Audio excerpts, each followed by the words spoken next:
After everything I've done for you. A story by Michael Arturo. Conclusion. Cole stood near a bullet-scarred kitchen window, preparing to live stream. Behind him, Tristan dabbed bronzer along his jaw like a battlefield stylist, dressing a man for martyrdom. "You need more contour, Cole," Tristan said. "You look like a haunted bagel." Cole clutched his phone like a grenade of truth, rehearsing lines in his head. "You know," Tristan said, dipping a finger into concealer, "this isn't the first time my people have battled on these streets. Let me tell you, before we were a demographic, before rainbow capitalism turned our pain into a pride playlist, we dialed up some serious resistance. Stonewall was no party, from what I hear. So if someone dares judge me," Tristan whispered, dotting Cole's under eye with something faintly shimmering, "I tell them being under siege is in my cultural DNA." Tristan gave Cole a pat of confidence. Cole cleared his throat, lifted the phone, and hit record. Once a quiet, tree-lined street, tucked away in the West Village, where rents were historically inaccessible and squirrels wore artisanal indifference, has now become its own little war zone, spawning a conflict between blood brothers and landlords. Tristan made a slight gesture. "Good, keep going." Cole adjusted his tone. "And what of the inhabitants of this humble pre-war's current war brownstone? How have they adapted, resisted, survived?" It had been more than a week since the siege began. In that time, the apartment had become something between a commune, a bunker, and a theatrical residency for the emotionally overqualified. What once was sharp tension, lawsuits, microaggressions, pillowcase gags, had mellowed into a strange, intimate choreography of survival. The bedroom now housed a tiered bunk bed system, custom-rigged from salvaged IKEA remnants, and one ill-gotten chaise lounge. Darcy and Cole had claimed the top bunk, primarily for strategic advantage, partially for spite. Juan and Tristan took the bottom, saying it was for accessibility, but really for proximity to the wine crate they used as a nightstand/weapons cache. The living room was common ground, a war room by morning, a cafe by brunch, a low-budget speakeasy by candlelight. Their routines were synchronized now. Shifts on the fire escape, meal rotation, water rationing, psychic check-ins, and exactly one communal meltdown per day, to be performed dramatically and with appropriate lighting. No one apologized anymore. They simply adapted. The four had also enacted what Tristan called a wartime celibacy statute to conserve energy and maintain spiritual alignment under siege conditions. The reasoning was half mystical, half logistical. Arousal scattered the chi, blurred the focus, and made the hallway patrols sloppy. "Desire is a peacetime luxury," Darcy had declared, arms crossed, eyes red from incense exposure. No one argued. Not even Juan, who had once seduced a Whole Foods cashier using only eye contact and a pomegranate. Now they sublimated. They journaled. They did planks.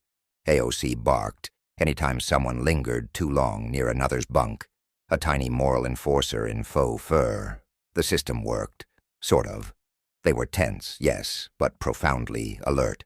Monastic, sexy in theory, miserable in practice, focused. They had, through smoke and absurdity, become a unit. Not friends, exactly, not family, comrades. "I found 4 cans of water chestnuts," Darcy announced as she swung in from the fire escape, dropped her gear, and peeled off her gloves. "They're in the ration pile." Juan had already begun plating brunch. "Brunch is served," he called. "Today's theme is scarcity chic." On the table, 1 soft avocado in mid-breakdown, 30 lentils per person, a tablespoon of almond paste spread lovingly across a cedar shingle, and half a can of peaches still tinged with debris. Anything gluten in this hellscape? Darcy said, breathless. We have a stale baguette, Tristan said, but Juan has declared it holy. I licked it, Juan offered, deadpan. Darcy waved it off. I've had worse at Coachella. I lived on ant larvae in the Andes for a week once, Juan quipped. More protein than beef. And honey, I've had my share of beef. Tristan snapped a photo of the table. I'm calling this Occupation Elegance. It's going in the zine. Cole sat, still buzzed from his own narration. If this is the end of civilization, at least we're seated. Darcy turned to Cole. Update on the outside world. He gestured to his phone. 3,000 views, 1 hate comment. It said, "This is war porn for liberals." Juan raised his glass of fermented nettle tonic. To war porn for liberals. To the West Village, Darcy added. Tristan sat down, adjusting a scarf. Is it weird I'm happy? Darcy scooped lentils with a bent spoon. It's not weird. We're not just defending our apartment. We're becoming it. I am this square footage now. Juan raised his glass again and looked across the table at Darcy and Cole with something bordering on reverence. To Darcy and Cole. In the short time we've known you, he began, we've misjudged you. Tristan nodded solemnly, dramatically. We thought you were textbook Connecticut, possibly voted third party on purpose. Juan went on.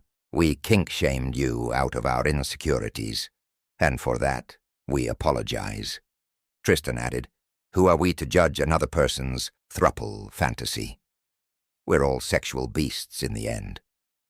It's honestly very queer, Juan said, and that's what unnerves us most. Darcy blinked. Are we being honored or condemned? Another explosion shook the glass.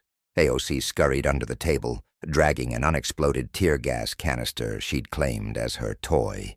But no one else flinched. Cole whispered softly to his phone. Day 12. The kink-shaming has subsided, morale is high, and we've begun mistaking survival for aesthetics, which means we're thriving. Then they heard a slow, deliberate knock. 3 taps, a pause. Then 2 more. Everyone froze. Darcy crept to the door and pressed her ear against the frame. Who goes there? A pause. But after everything I've done for you, they exhaled in unison. Darcy unlatched the door and pulled it open like a velvet curtain. Omar stepped in through the doorway, set down his bag like a conquering hero, and pulled out a single bottle of vintage champagne. Liberated, he explained, from the landlord's basement stockpile. They gasped. They applauded. Juan kissed the label. Tristan all but wept. Darcy wiped down a coffee mug and offered it as a stand-in flute. Cole reached for the wine key with the solemnity of a field medic. Omar unscrewed the cage and popped the cork with one practiced twist, the sound like a celebratory gunshot, only gentler. He poured slowly, reverently, leaned back against the cracked refrigerator and said, I have news from the front. There was a skirmish on the first floor. Everyone went still. Even AOC sat down. Unit 1 million, Madame Altalina. Tristan clutched his chest. Oh my God! The mezzo-soprano on the first floor? Omar nodded, eyes gleaming. Yes. The landlord's men tried to seize her grand piano, said it was a luxury amenity outside her lease terms. She refused to surrender it. Darcy's mouth fell open. How did she fight them off? She sang, Omar said simply. A Puccini aria so precise, it shattered 3 light bulbs and caused one of the interns to question his sexuality. Tristan burst into applause. That woman is a national treasure. Juan raised his glass. To Altalina. They drank, and for a moment it felt like they had won. Omar let the silence linger. Then quietly, he said, I've discussed a truce with my cousin. The landlord. We both agree. Too much blood has been spilled. Everyone turned. Champagne paused mid-air. But there are conditions, Omar added. He's going co-op. All four moaned. The sound was somewhere between grief and lactose intolerance. Juan dropped his spoon. There must be a trust fund baby among us. That's the only way this makes sense. Is that what this war was all about? Darcy asked, almost laughing. A co-op board application with headshots? Cole sank into his chair. The last rent-controlled building in the village, devoured by equity shares and brunch vouchers. Tristan clutched his scarf like a widow. I knew something was off when I smelled almond flour in the hallway. The bourgeois always come in with nut-based things. Or we can keep fighting, Omar said. Cole asked suddenly. We can keep fighting? For this tiny overpriced rectangle of hardwood and trauma? Cole glanced toward the wall. Chipped from a shell blast, but still retaining its original detail. He looked at the blinking red light on his phone, still recording. The war may be ending, and I think we're all a little terrified that peace means figuring out who we are without the conflict. Omar smiled, softly, but with the sadness of a man who's seen both leases and legacies shredded. You ask who we are without the conflict, he said. Maybe the answer can be found in who are we in conflict. Omar opened his palms like he was presenting invisible receipts. He looked around the table, not accusing, just observant. In conflict, you are whatever the room requires, the fierce one, the broken one, the symbol, the joke, the threat. AOC barked once, as if confirming the thesis. Outside, the night was silent. The wind whispered past the fire escape like a neighbor too tired to knock. Inside the champagne fizzed and fizzled. They didn't speak.